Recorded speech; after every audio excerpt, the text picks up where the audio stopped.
Smart work को confuse करते हैं, मतलब थोड़े काम करने को कहते हैं स्मार्ट वर्क। ये एक किस्म की काम चोरी है। काम चोरी करना इज़ नॉट स्मार्ट वर्क।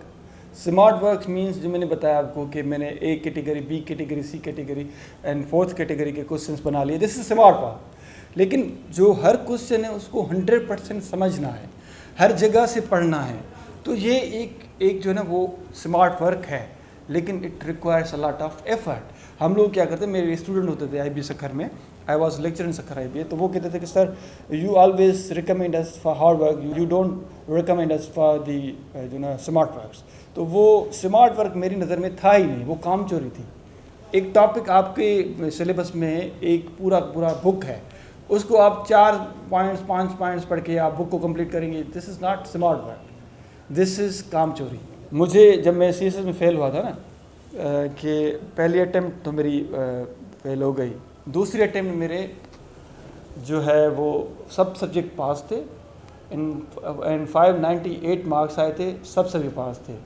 तो मेरे जो दोस्त कहते थे कि तू बेड लक है, हार्ड लक है, इसीलिए फ़ेल हुआ है। थर्ड अटेम्प्ट में मेरे CSS में टॉपर था, I was topper in whole Sindh, but I failed English composition by 2 numbers again. So I have failed 2 subjects in 3 attempts. 2 subjects in 3 attempts. In that case, I'm saying that CSS में जो है ना वो is a game of luck. It's not game of work. You have to touch the threshold कि जो minimum जो तैयारी है वो तो करनी ही करनी है ना। जो तैयारी है उस पर तो कंप्रोमाइज़ कर ही नहीं सकते कि बंदे ने तैयारी की नहीं है, बस ऐसे ही आ गया तो CSS पास कर लिया, वो तो नहीं है। लक है। एक लक के और मिसाल बताऊंगा आपको कि ये होता है ना कि जो CSS के एग्जामिनर्स होते हैं, ओके, तो एक एग्जामिनर के पास फॉर एग्जांपल 300 पेपर गए, तो लोग अपेयर हुए हैं 15,000, तो 15,000 एक बंदे ने तो पेपर चेक नहीं किए ना। तो एक जो बंदा है वो लीनियंट होता है, एक बड़ा सख्त होता है। मैं खुद टीचर रहा हूँ, मैं एक पेपर सेट करता हूँ तो मेरा दिमाग में एक स्टैंडर्ड होता है कि ये पेपर ऐसे होना चाहिए, लेकिन जब मैं पेपर चेक करता हूँ तो वो उस स्टैंडर्ड पर होता ही नहीं है, तो उसको मैं तो बहुत कम मार्क देता हूँ। फिर जब 2-4 पेपर्स होने के बाद देखता हूँ कि सारे के सारे स्टूडेंट्स ने इसको सही अटैम्प्ट नहीं किया, फिर मैं लीनियंट होना शुरू होता हूँ, तो पहले तो स्टूडेंट्स ख़त्म हो गए ना। तो इसीलिए CSS अगर एक बंदा ही चेक करे, ठीक है, सब के सब पेपर्स, तो उसमें लक का चांस कम हो जाता है, लेकिन लक का चांस बढ़ जाता है जब एग्जामिनर्स बहुत ज़्यादा हो। और दूसरी बात ये कि हर एग्जामिनर की एक नेचर होती है, और दूसरी बात है हर डे भी मुख्तलिफ होता है। आज मेरा डे ख़राब है, घर का जो पानी का जो मोटर है वो ख़राब हो गया, और मेरा बीवी के साथ झगड़ा हो गया, मेरे दफ्तर में झगड़ा हो गया, ये मेरा मूड ख़राब हो गया, तो मैं पेपर पे वो कंसंट्रेट नहीं करूँगा। और जब मेरा मूड अच्छा होगा तो ह्यूमन एरर है ना, तो ह्यूमन एरर का और ह्यूमन लक का जो है ना वो बड़ा मेजर रोल होता है। इसी सेंस में लक होता है, लेकिन ये नहीं कह सकते कि एक बिल्कुल नाजाहिल, अनपढ़ या जिसने कोई काम तैयारी की नहीं है वो अफसर बन जाए, तो इस तरह की कोई लक नहीं होती, लेकिन लक होती है। सबसे पहले कि ट्रस्ट, जिसको कहते हैं हम बिलीव इन वन सेल्फ, अपने आप में कॉन्फिडेंस। अगर मैं देखूं अपने आप की अपनी ज़िंदगी देखूं तो although I was not a good speaker, मैं कोई पब्लिक स्पीकर नहीं था, मैं कोई अच्छा मतलब मेरे अच्छे एक्सप्रेशंस भी नहीं थे, लेकिन अंदर कॉन्फिडेंस था कि मैं करके दिखाऊंगा, मैं कर लूँगा। ये जो है confidence, self believe, self trust, ये ज़रूरी है। मैं लोगों को देखता था, अपने दोस्तों को, वो बड़े ज़हीन होते थे, बाहर की उनकी कम्युनिकेशन स्किल्स बहुत अच्छी होती थी, बहुत अच्छे अंग्रेज़ी बोलते थे, बहुत अच्छे टॉपिक को एक्सप्लेन करते थे, लेकिन अंदर कॉन्फिडेंस उनका नहीं होता था। कहीं ना कहीं पे उनका कॉन्फिडेंस जो डैमेज था। एक तो बात ये है। दूसरी कि आपको रट्टा नहीं लगाना, चीज़ों को रटना नहीं है। रट्टा लगाना, फैक्ट्स को याद करना और रट्टा लगाने में फ़र्क है। रट्टा लगाने का मतलब ये होता है कि जिस तरह उसने लिखा है बस वही याद करना, उसके बैकग्राउंड में जाना है, उसको डीप डिग डाउन करना है, उस कॉन्सेप्ट को बिट बाय बिट समझना है कि अगर ये चीज़ आई है मेरे दिमाग में तो इसका मतलब क्या है, रिलेट करना होता है, पर्सनल एक्सपीरियंसेस के साथ एनालाइज करना होता है। तो ये चीज़ें ज़रूरी होती है। कि दूसरी पॉइंट ये है कि you need not to memorize the things as they are. You have to apply those things according to your own judgment, your own analysis and your own thinking and perception.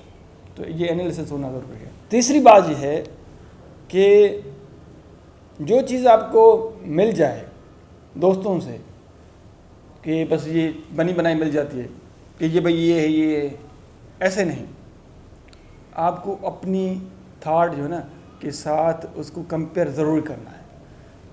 You need not to take the things as they are.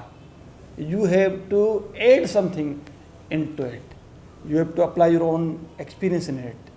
ठीक है। और जो चौथी बात है वो ये है कि कल का काम जो है ना वो आज करना है, आज से शुरू करना है। बस ये कल पे नहीं छोड़ना। लोग जो है ना हमारे जो स्टूडेंट्स होते हैं या हमारे जो एस्पेरेंट्स होते हैं, कर लूँगा, अभी रिज़ल्ट नहीं आया, इंटरव्यू का फिर जब रिज़ल्ट आएगा तब मैं करूँगा। तो इस तरह से जो है ना वो चीज़ें पेंडिंग हो जाती हैं, और जो पेंडिंग हो जाती हैं पेंडेंसी की वजह से आपको स्ट्रेस होता है। इस स्ट्रेस की वजह से आप जो है ना वो अपनी टेम्परामेंट लूज़ करते हैं और डिप्रेशन में चले जाते हैं। फिर सोशो इकोनॉमिक आपकी पहले ही इतनी प्रॉब्लम्स हैं, तो अंडर जो है स्ट्रेस अंडर डिप्रेशन आप ये जो मेंटल कैपेबिलिटीज़ हैं और एबिलिटीज़ हैं वो प्रॉपर फंक्शन नहीं करते। ये है चीज़ असल में, लोग जो डिप्रेशन में आ जाते हैं। मैं खुद डिप्रेशन में आ गया था। एक स्टेज थी मेरी लाइफ में जब मेरे CSS के तीनों अटेम्प्ट फेल थे, and I was regarded as the most potential student of the CSS, as most potential aspirant of the CSS। People used to think he would be an officer. मेरी university में लोग कहते थे ये officer बन जाएगा, लेकिन मेरे तीनों अटेम्प्ट फेल हो चुके थे। तो उस वक्त मुझे फील हुआ कि I have lost a big thing in my life. ठीक है। तो ये जो चीज़ है ना, एक और चीज़ मैं ऐड करना चाहूँगा, वो ये है कि मेरी जो मिसकंसेप्शन होती थी अपनी स्टूडेंट लाइफ में वो ये होती थी कि I have to be the youngest officer. My ये एम्बिशन नहीं होती थी कि I have to be a police officer, I have to be a DMG officer. मेरा ये था ड्रीम था कि I have to be a youngest officer. उस ड्रीम की वजह से मैं जल्दबाजी में फैसले करता था, और जब मेरा फर्स्ट अटैम्प्ट फेल हुआ तो वो और ज़्यादा मसलों में आ गया। फिर सेकंड अटैम्प्ट फेल हुआ और मसलों में आ गया। थर्ड अटैम्प्ट फेल हुआ फिर और ज़्यादा मसला। तो प्रेशर कंपाइल होता गया, डिप्रेशन कंपाइल होता गया, और मेरे पास कोई रास्ता ही नहीं था। तो इसीलिए कोई मसला नहीं है अगर आपके फर्स्ट अटैम्प्ट फेल हो जाता है, take your time and get ready for the next attempt and give it the maximum, then second attempt करें। मैं ऑफिसर की दौड़ में तीनों अटैम्प्ट्स मैंने कंसेक्टिवली दिए, और 25 साल की उम्र में मैंने CSS कंप्लीट कर लिया। लोग जो 25 साल की उम्र में फर्स्ट अटैम्प्ट देते थे, और मैंने 25 साल की उम्र में तीनों अटैम्प्ट दे दिए थे, क्योंकि I was in hurry to be a young officer. तो उसकी वजह से प्रेशर कंपाइल होता गया। मैं अब अगर देखूं तो अगर मेरे थर्ड अटैम्प्ट में भी मुझे DMG मिल जाता है या थर्ड अटैम्प्ट मुझे पुलिस मिल जाता है, it is better than getting a postal group और information group in the first attempt.